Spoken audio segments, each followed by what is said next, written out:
Hansadhwani IAS की प्रश्नमाला series में आप सभी लोगों का स्वागत है। आज मैं सुनील दुबे आपके सामने प्रश्नमाला भाग 2 लेकर आया हूं। भाग 1 प्रश्नमाला सीरीज भाग 1 आप सभी लोगों के समक्ष बड़ी लोकप्रिय हुई। उस लोकप्रियता को दृष्टिगत रखते हुए मैं प्रश्नमाला भाग 2 के लिए अति उत्साहित हूं और आशा करता हूं कि इसी तरह से हंसध्वनि आईएएस की तरफ से पोस्ट की जाने वाली प्रत्येक प्रश्नमाला आपके लिए सहायक सिद्ध होगी। तो इस तरह से देखते हैं कि आज का पहला प्रश्न क्या है। आज का पहला प्रश्न, नीचे दिए गए कथनों के माध्यम से सही कूट का चुनाव करें। कथन नंबर 1, वायुमंडल में नाइट्रोजन ऑक्सीजन का सांद्रण करके प्रज्वलन को नियंत्रित करती है। नंबर 2, ऑक्सीजन पौधों के जीवन की प्रमुख आवश्यकता है। तो स्टूडेंट हमें समझना है कि नंबर 2 ऑक्सीजन पौधों के जीवन की प्रमुख आवश्यकता है, ऐसा नहीं है, बल्कि कार्बन डाइऑक्साइड पौधों के जीवन की प्रमुख आवश्यकता है। तो इसका मतलब कि कथन 2 तो गलत हो गया। अब कथन 1 को देखें कि वायुमंडल में नाइट्रोजन ऑक्सीजन का सांद्रण करके प्रज्वलन को नियंत्रित करती है। ये स्टूडेंट्स ध्यान रखना है कि नाइट्रोजन ऑक्सीजन का सांद्रण नहीं करती बल्कि डाइल्यूजन करती है, तनुकरण करती है और प्रज्वलन क्रिया को नियंत्रित करती है। नाइट्रोजन ऑक्सीजन का सांद्रण नहीं करती बल्कि तनुकरण करती है, डाइल्यूजन करती है, जिससे प्रज्वलन की क्रिया नियंत्रित होती है। अगर ऐसा ना हो तो प्रज्वलन नियंत्रित करना मुश्किल होगा, अर्थात सांद्रण नहीं करती। तो ये गलत हो गया, 1 भी गलत हो गया और 2 भी गलत हो गया। तो इस प्रश्न का सही जवाब होगा सी, अर्थात दोनों गलत। आइए देखते हैं अगला प्रश्न क्या है। ग्लोबल वार्मिंग निम्न में से किस गैस की वृद्धि का परिणाम है? तो जैसा हम सभी लोगों को पता है कि ऑक्सीजन नहीं, कार्बन डाइऑक्साइड, हाँ बिल्कुल, कार्बन डाइऑक्साइड हमारे वायुमंडल में हरितगृह प्रभाव के माध्यम से ताप नियंत्रण का काम करती है। लेकिन अगर इसकी सांद्रता बढ़ जाए, वायुमंडल में इसकी मात्रा बढ़ जाए, तो तापमान अधिक होगा, गर्मी बढ़ जाएगी और इससे ग्लोबल वार्मिंग का खतरा भी बढ़ जाएगा। इस तरह से इस प्रश्न का सही जवाब हुआ बी। आइए अगले प्रश्न की ओर आगे बढ़ते हैं। इस प्रश्नमाला का अगला प्रश्न है, वायुमंडल में ऑक्सीजन की मानक उपस्थिति है। तो मानक उपस्थिति वायुमंडल में ऑक्सीजन की जो मानी गई है वो 2,09,000 ppm। तो इस प्रश्न का सही जवाब होगा बी। ये एक डेटा फैक्ट है जो आपको रटना होगा। आइए अगला प्रश्न देखते हैं।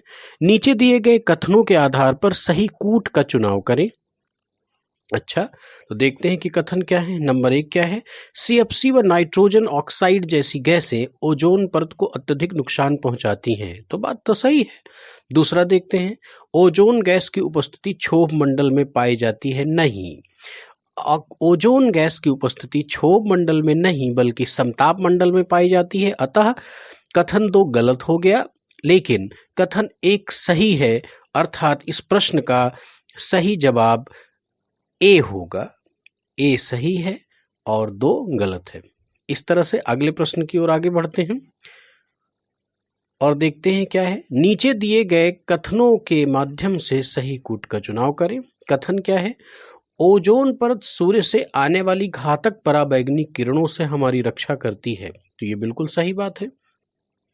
अच्छा, इसका कारण क्या है कि ओजोन की उपस्थिति समताप मंडल में 20 से 35 किलोमीटर तक अधिक सघन है।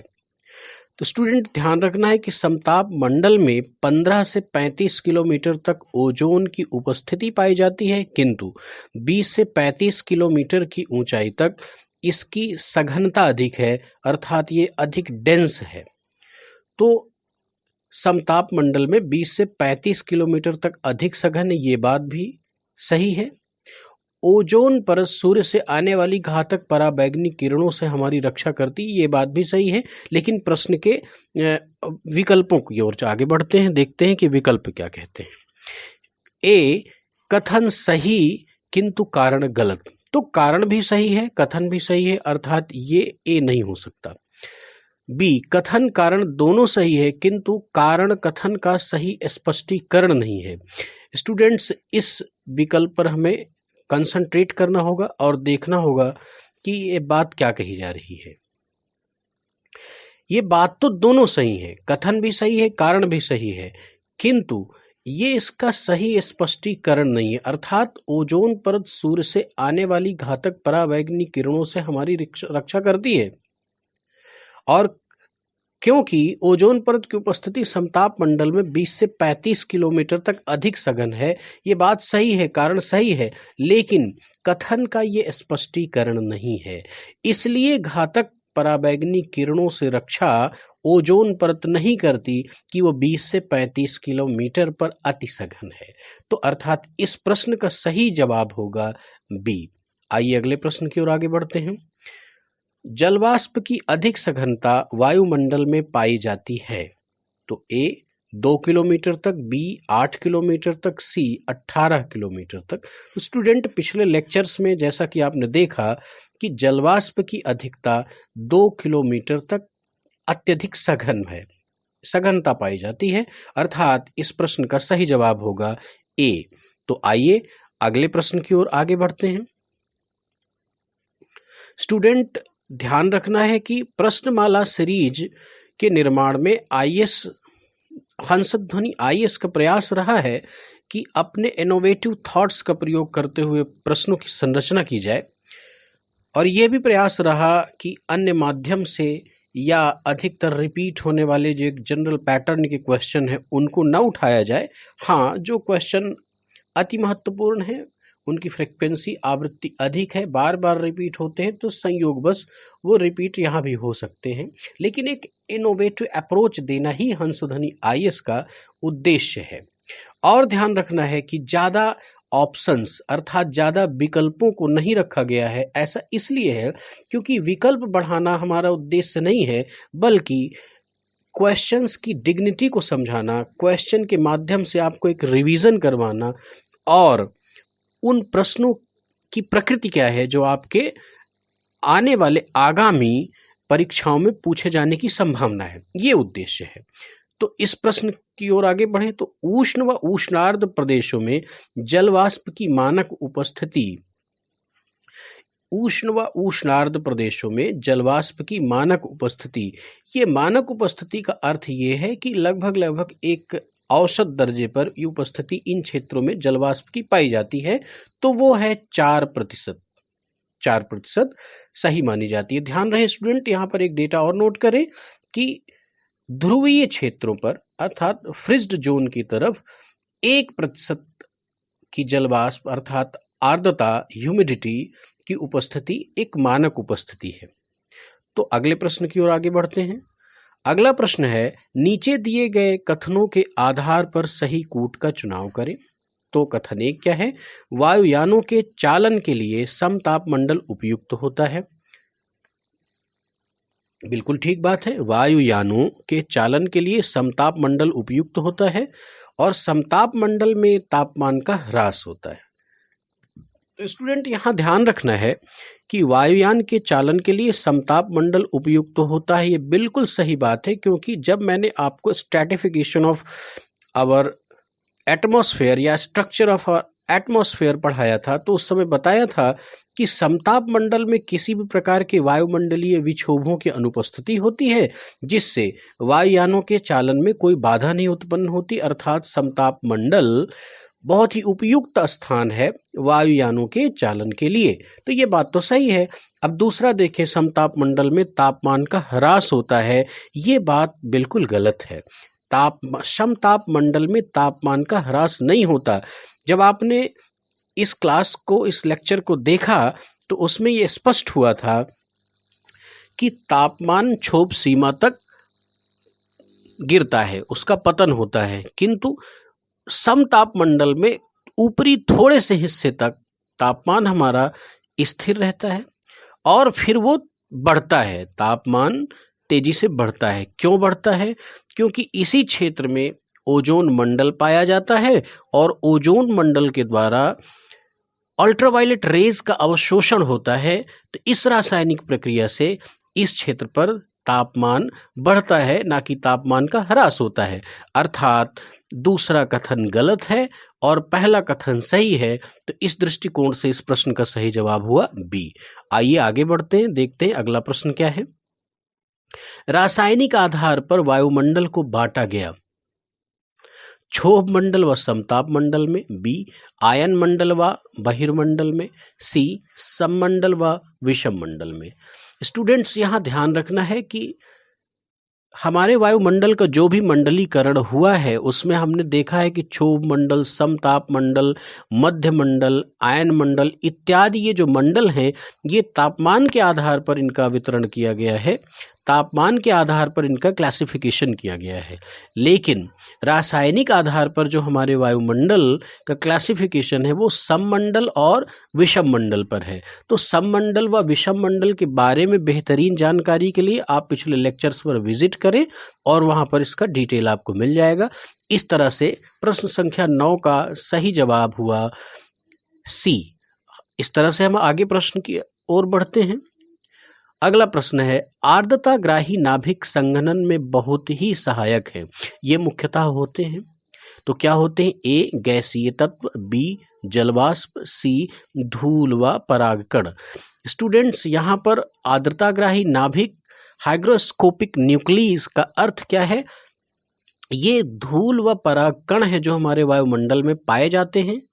इस तरह से देखा जाए तो वायुमंडल ना केवल गैसीय तत्वों बल्कि द्रव और ठोस से भी मिलकर बना है और इनके चतुर्दिक संघनन की क्रिया होती है जिससे बादलों का निर्माण होता है और बाद में प्रेसिपिटेशन, वर्षण की क्रिया होती है। तो इस तरह से इस प्रश्न का सही जवाब हुआ सी। आइए अगले प्रश्न की ओर आगे बढ़ते हैं। प्रश्न संख्या 11 क्या कहती है? निम्नलिखित कथनों के माध्यम से सही कूट का चुनाव करें। कथन 1, सममंडल में गैसों की आनुपातिक उपस्थिति समान रहती है। 2, विषम मंडल में क्षोभ मंडल, समताप मंडल तथा मध्य मंडल से मिलकर बना है। तो दूसरा तो बिल्कुल गलत बात है। विषम मंडल, क्षोभ मंडल, समताप मंडल तथा मध्य मंडल से मिलकर नहीं बना है, बल्कि आयन मंडल और बहिर्मंडल के सम्मिश्रण से बना है विषम मंडल। तो इस तरह से ये गलत हुआ।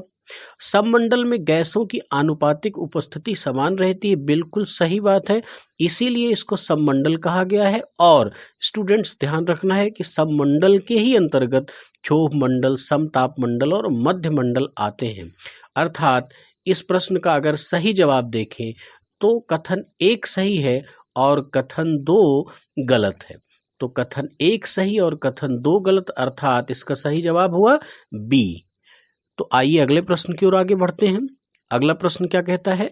नाइट्रोजन, ऑक्सीजन, हीलियम व हाइड्रोजन गैसों की परतें पाई जाती हैं। बहुत इंपॉर्टेंट क्वेश्चन है स्टूडेंट्स, ध्यान से इसको समझना है।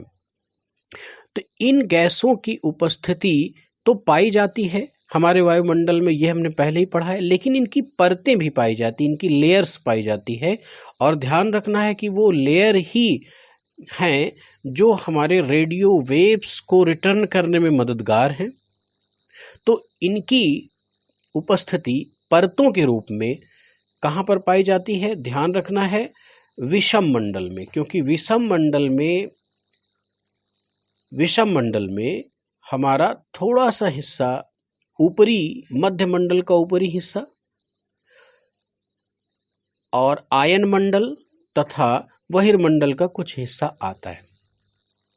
तो ध्यान रखना है कि आयन मंडल पर इन गैसों की परतें पाई जाती हैं और इन गैसों के अणुओं का आयनाइजेशन हो जाता है, आयनीकरण होता है, जिससे ये चार्ज्ड हो जाते हैं, आवेशित हो जाते हैं और मुक्त इलेक्ट्रॉनों की एक परत पाई जाती है। और इसका डिटेल जानने के लिए इसके स्ट्रैटिफिकेशन वाले लेक्चर पर आप जाएंगे तो इसका डिटेल मिल जाएगा। किंतु यहाँ पर इतनी ही बात आवश्यक है, अर्थात नाइट्रोजन, ऑक्सीजन, हीलियम और हाइड्रोजन जैसी गैसों की परतें विषम मंडल में पाई जाती हैं। तो इस प्रश्न का सही जवाब हुआ बी। आइए अगले प्रश्न की ओर आगे बढ़ते हैं। प्रश्न संख्या 13 क्या कहती है? हमारे वायुमंडल की संरचना जिन मंडलों से हुई है उनका सही क्रम क्या होगा?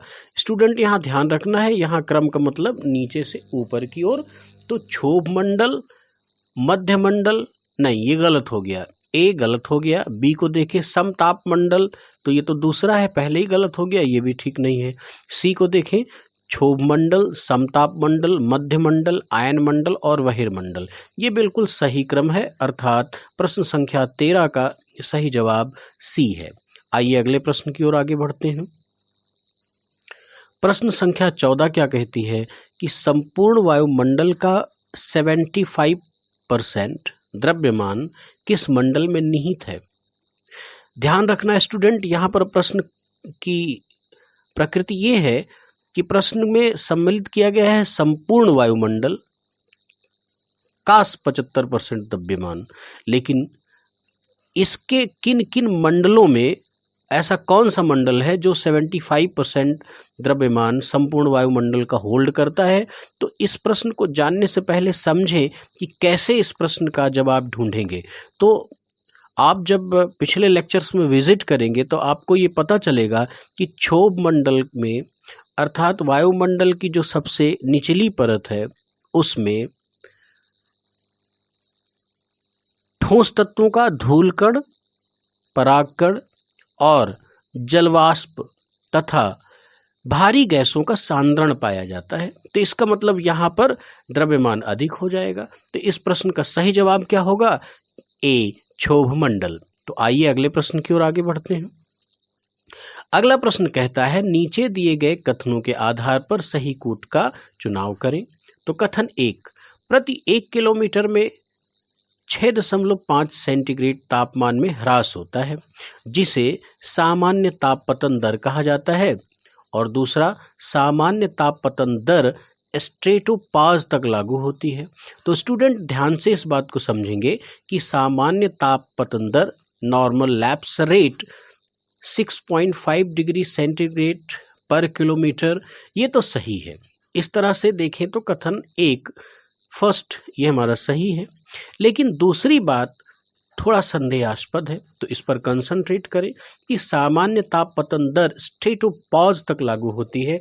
यहाँ स्ट्रेटोपॉज का अर्थ है कि समताप सीमा, अर्थात समताप मंडल के ऊपरी सीमा की बात की गई है। तो समताप मंडल में तो हमारा तापमान बढ़ता है, तो ये सामान्य तापमान पतन दर, नॉर्मल लैप्स रेट कहाँ तक लागू होती है? ये केवल क्षोभ मंडल तक लागू होती है, क्षोभ मंडल तक। तो इस तरह से कथन दूसरा हमारा गलत हो गया। तो इस प्रश्न का सही जवाब क्या होगा? 1 सही और 2 गलत, अर्थात ए। इस प्रश्न का सही ऑप्शन होगा ए। आइए अगले प्रश्न की ओर आगे बढ़ते हैं। प्रश्न संख्या 16 क्या कहती है? क्षोभ सीमा तक वायुमंडल का तापमान हो जाता है। क्षोभ सीमा तक वायुमंडल का तापमान हो जाता है। यहाँ क्षोभ सीमा का अर्थ क्या है स्टूडेंट्स? ट्रोपोपॉज, अर्थात ट्रोपोस्फेयर की ऊपरी सीमा तक। तो ए क्या कहता है? ध्रुवों पर लगभग -80 डिग्री सेंटीग्रेड तथा भूमध्य रेखा पर -45 डिग्री सेंटीग्रेड। तो स्टूडेंट यहाँ ध्यान रखना है कि ये शब्द, ये ऑप्शन कह रहा है ध्रुवों पर -80 डिग्री सेंटीग्रेड, लेकिन नहीं, जब आप लेक्चर्स को ध्यान में सुनेंगे, ध्यान से सुनेंगे, तो क्षोभ मंडल के डिस्क्रिप्शन में ये बताया गया कि ऐसा नहीं है।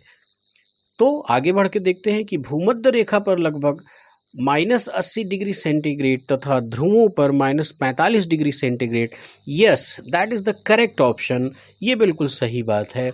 भूमध्य रेखा पर हमारा तापमान लगभग घटते हुए -80 डिग्री सेंटीग्रेड हो जाता है तथा ध्रुवों पर लगभग -45 डिग्री सेंटीग्रेड हो जाता है। ऐसा क्यों हो जाता है? क्योंकि क्षोभ मंडल की ऊंचाई ध्रुवों पर कम है और विषुवत रेखीय क्षेत्र पर, अर्थात भूमध्य रेखा पर अधिक है। ये अधिक क्यों है? जब आप लेक्चर्स पर विजिट करेंगे तो आपको इसका जवाब मिलेगा, अर्थात इस प्रश्न का सही जवाब है बी। तो आइए अगले प्रश्न की ओर अब बढ़ते हैं, देखते हैं कि अगला प्रश्न क्या कहता है। तापमान व्युत्क्रमणता किस मंडल में होने वाली घटना है? स्टूडेंट ध्यान रखिए, बहुत इंपॉर्टेंट टर्म है।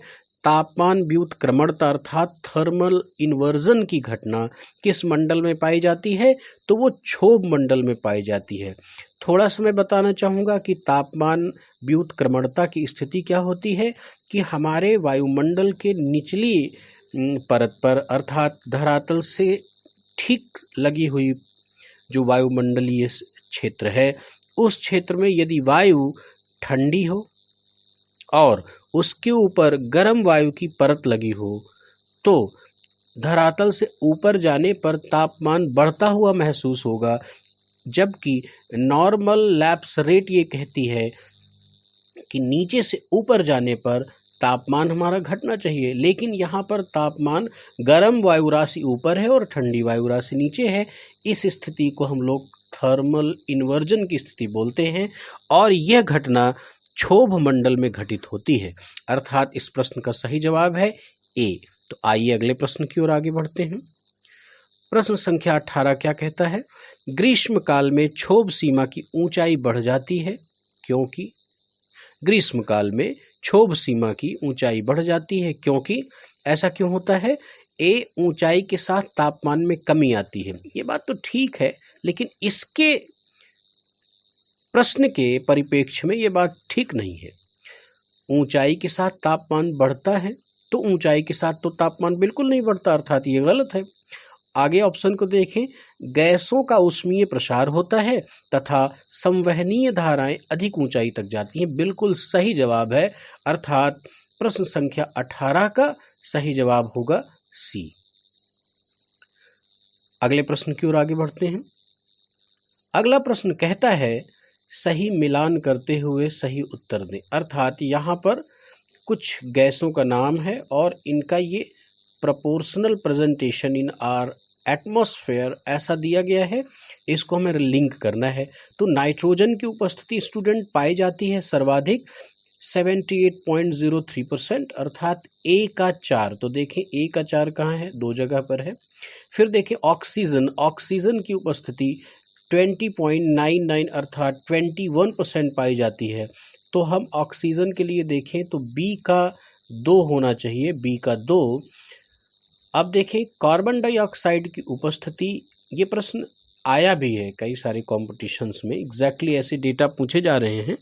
तो कार्बन डाइऑक्साइड तक तो पूछा है, भी आर्गन का नहीं पूछा, तो मैं आपके सामने आर्गन की भी उपस्थिति दर्ज करवा देता हूँ, वो भी आप तैयार कर लें। तो कार्बन डाइऑक्साइड की उपस्थिति 0.03% है, तो 0.03%।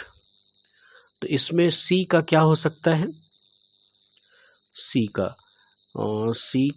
का 3 होना चाहिए स्टूडेंट, लेकिन यहाँ पर ये टाइपिंग मिस्टेक है, तो इस प्रश्न के लिए मैं क्षमा चाहता हूँ। लेकिन आप जान लें इस प्रश्न का सही उत्तर है कार्बन डाइऑक्साइड की उपस्थिति 0.03% है और डी आर्गन की उपस्थिति 0.93% है, जबकि यहाँ पर 3 लिख गया है, तो ये क्वेश्चन मिसप्रिंटेड हो गया है इसका आंसर। इसके लिए मैं क्षमा चाहता हूँ, लेकिन आई थिंक इतना डिटेल मैंने आपको बता दिया तो ये प्रश्न आपका तैयार होगा। चलिए देखते हैं अगले प्रश्न की ओर आगे बढ़ते हैं। अगला प्रश्न कहता है कि वायुमंडल में उपस्थित गैसों में से किस गैस की आनुपातिक उपस्थिति तथा भारांश सर्वाधिक है? अर्थात हमारे वायुमंडल में कौन सी गैस अपने प्रोपोर्शनल रिप्रेजेंटेशन के साथ सर्वाधिक है तथा भारांश भी उसका सर्वाधिक है? तो सबको पता है कि वो नाइट्रोजन है और उसकी उपस्थिति कितनी है? 78.03%। तो इस तरह से इस प्रश्न का सही जवाब होगा ए। तो स्टूडेंट इस तरह से आज की प्रश्नमाला को यहीं समाप्त करते हैं। अगली प्रश्नमाला के साथ मैं सुनील दुबे शीघ्र ही आपके सामने उपस्थित होऊंगा। तब तक के लिए नमस्कार।